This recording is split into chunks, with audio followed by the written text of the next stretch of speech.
came here and you ever felt like you were not included here at GW, that is not a coincidence. That is disgraceful.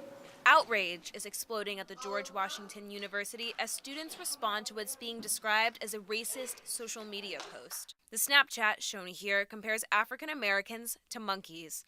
The 3 students have since been investigated by the university and suspended from their sorority, Alpha Phi. University President LeBlanc has issued a statement saying that the post was offensive and racially inflammatory.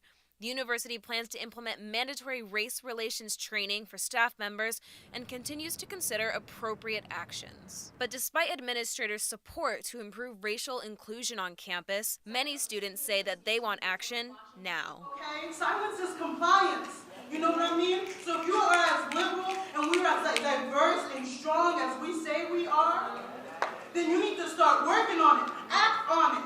Need that. And we swear we talk about diversity and inclusion, we're going to be a diverse and inclusive place. We do.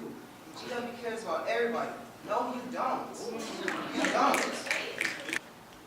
As president of the Black Student Union, one of the things I try to do is make it my mission to talk to other Black people on this campus.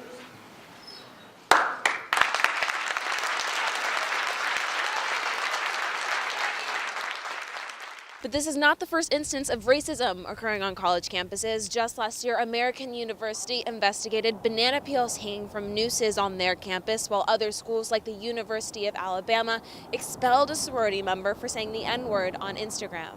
GW is just the newest addition to the growing list of racist outbreaks on college campuses. For many schools, it is the historical context of the racially charged actions that hurt students of color on campus.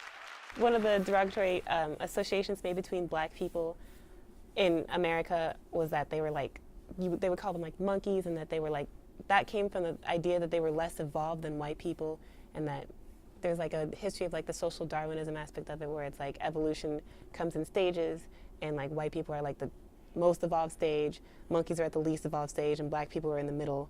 Although GW was one of the most politically active schools in the country, Balaji thinks that the university needs a wake-up call. Liberalism doesn't necessarily cover the fact that people can still say dumb, vaguely racist things. So people can like tote that label, and they do tote that label, and they're not necessarily wrong, but they shouldn't think that that's like some kind of magic cure-all that keeps them from being racist and then being called out when they say racist things or other kind of bigoted things. The Student Association is signing a bill called the Alpha Phi Anti-Bigotry Act. The bill hopes to urge university administrators to take strong action against the racially charged event. For many students, this is the start of a new way to combat racism on college campuses. For The Source, this is Halley Brown.